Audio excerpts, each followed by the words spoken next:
तो बच्चों, आज हम करेंगे रामधारी सिंह दिनकर जी का गीत अगीत। गीत अगीत कौन सुंदर है। गाकर गीत विरह की तटनी, बेगवती बहती जाती है। दिल हल्का कर लेने को उपलों से कुछ कहती जाती है। तट पर एक गुलाब सोचता, देते स्वर यदि मुझे विधाता। अपने पतझड़ के सपनों का मैं भी जग को गीत सुनाता। गा गाकर बह रही निर्झरी, पाटल मुख खड़ा तट पर है। गीत अगीत कौन सुंदर है।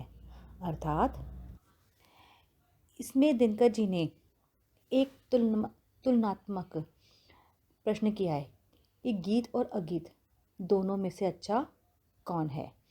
वे कहते हैं कि नदी को देखो, वह बेगवती है। बेगवती मतलब बहुत तेज गति से बहती जाती है। वह वियोग के गीत गाती हुई तीव्र गति से बहती चली जाती है। अपने दुख का भार हल्का करने के लिए अपने मन की व्यथा किनारे पर पड़े पत्थरों से बातें करती हुई वह आगे बढ़ती जाती है।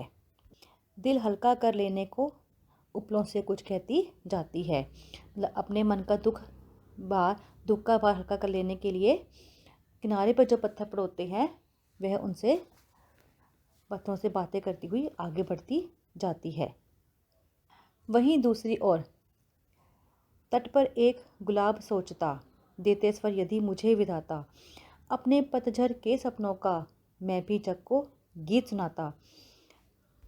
वहीं दूसरी ओर किनारे पर खड़ा हुआ गुलाब का फूल यह सोचता है, यदि ईश्वर ने उसे भी स्वर का वरदान दिया होता तो वह भी अपने सुख दुख की बातें नदी की तरह इस दुनिया को, इस संसार को सुनाता। अर्थात दुख भरे पतझड़ के दिनों में जब पतझड़ होती है, तब एक पौधे के, पेड़ के, सबके पत्ते झड़ जाते हैं, जो उनके लिए बड़ा दुख का समय होता है। इसमें दिनकर जी ने यही बताया है कि जिस समय गुलाब के पत्ते पतझड़ में झड़ जाते हैं, तो वह उसके लिए बहुत दुख का समय होता है। और तब इसमें गुलाब ये कहता है कि अगर मेरे पास भी स्वर होता तो पतझड़ के दिनों में दिखे गए अपने सपनों का गीत मैं पूरे संसार को सुनाता। इस तरह इसमें दिनकर जी ने नदी और गुलाब के दोनों का आपस में तुलनात्मक वर्णन किया है। नदी तेज गति से बहती हुई अपना सुख दुख किनारे पर पड़े पत्थरों को सुनाती जाती है। वहीं गुलाब का फूल जो एक किनारे पर खड़ा हुआ है, और वह यही सोचता है कि काश वह भी नदी की तरह बातें करता और अपने सुख दुख की बातें नदी की तरह इस संसार को सुनाता। अपने दुख भरे जो पतझड़ के दिनों में देखे गए उसके सपने होते हैं, अपने सपनों का पूरा गीत वह पूरे संसार को सुनाता। गा गाकर बह रही निर्झरी, पाठक मुख खड़ा तट पर है। गीत अगीत कौन सुंदर है। इस तरह नदी गीत गाती, अर्थात जब नदी बहती है तो कल कल की आवाज़ आती है। नदी गीत गाती, कल कल करती, किनारों से बातें करती हुई आगे बढ़ती है। और गुलाब का फूल नदी के किनारे बिल्कुल चुपचाप खड़ा हुआ है। यहाँ पर कवि ने प्रश्न किया कि नदी के द्वारा गाया गया गीत अधिक सुंदर है या गुलाब का वह गीत जिसे वह कभी नहीं गा सका। अर्थात अपने मन गीत को उसने अपने मन में ही रखा हुआ है। इसी तरह इसमें वह प्रश्न पूछते हैं कि गीत अगीत में अधिक सुंदर कौन है। गीत अगीत कौन सुंदर है। बैठा शुक उस घनी डाल पर जो खोते पर छाया देती, पंख फुला नीचे खेतों खोते में, शुकी बैठ अंडे से सेती। गाता शुक जब किरण बसंती, छूती अंग पर्ण से छनकर, किंतु शुकी के गीत उमड़कर रह जाते स्नेह में सनकर।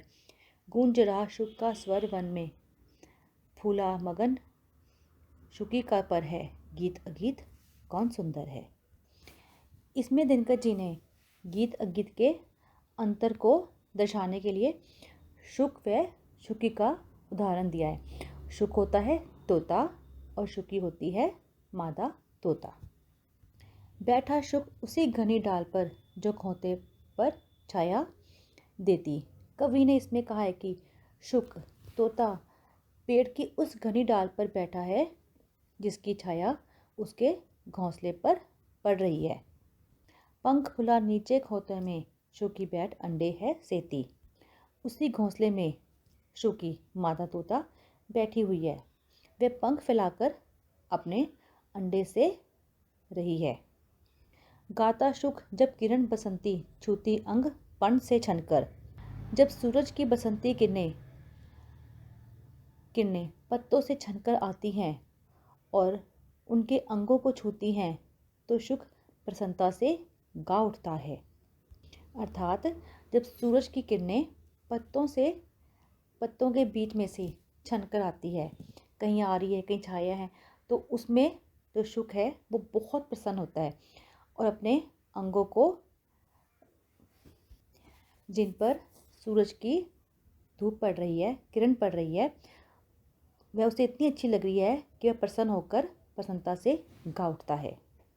किंतु शुकी के गीत उमड़कर रह जाते स्नेह में सनकर।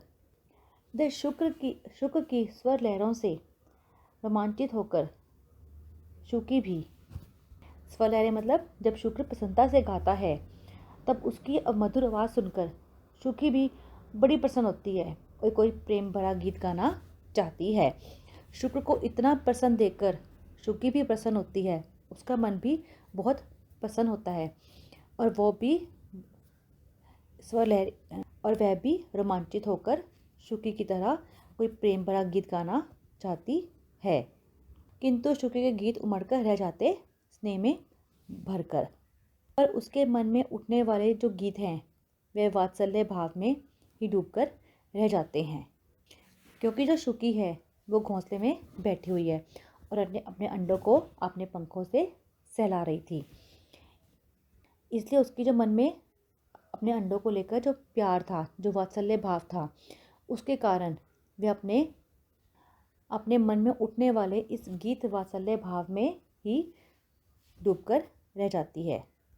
उसके मन में जो गीत उभरे होते हैं वे प्यार के कारण मन में ही दबे रह जाते हैं। वे अपने बच्चों के प्रेम में विभोर होकर उन गीतों को अपने अंदर अनुभव करती है, लेकिन बाहर नहीं गाती। शुक के गीत चारों ओर गूंजते हैं, परंतु शुकी अपने अंडों पर अपने पंख फैलाए खुश हो रही है। यहाँ शुक का जो स्नेह है वो मुखर है। मुखर है मतलब वो सबको सुन रहा है, जो शुक का स्नेह है, प्यार है। पर जो शुकी का प्यार है वो मौन है, वो किसी को नहीं सुन रहा। एक का जो स्वर है वो गीत कहलाता है और दूसरे का जो स्वर है जो मौन है, स्वर तो है ही नहीं उसका, क्योंकि वो तो अंदर तो सब कुछ सोच रही है। दूसरे का जो मौन है वो अगीत कहलाता है। शुक ने तो अपने इस प्रसन्नता को, अपने इस मन की खुशी को गा गा कर सबको सुनाया, लेकिन शुकी का जो मन प्रसन्न है वह अपने इस प्रसन्न को प्रकट भी नहीं कर सकती। अपने इस वात्सल्य भाव के कारण जो उसके मन में बच्चों के लिए, अपने अंडों के लिए प्यार है, अपने बच्चों के लिए प्यार है, उसके लिए वह बिल्कुल चुप रही, मौन रही और अपनी प्रसन्नता को मन ही मन, अपने गीत को उसने मन ही मन में गाया। इस तरह यहाँ पे दिनकर जी ये कहते हैं कि यहाँ पर दोनों ही सुंदर हैं। उसका भाव बाहर सबको सुन रहा है शुक का, और शुकी का भाव अंदर है, लेकिन हैं दोनों ही बहुत सुंदर। एक गीत है और एक अगीत है। फिर कभी पूछता है कि इन दोनों में से अधिक सुंदर कौन है? गीत अगीत कौन सुंदर है? इन दोनों में से कौन अधिक सुंदर है, गीत या अगीत? थैंक यू बच्चों, धन्यवाद।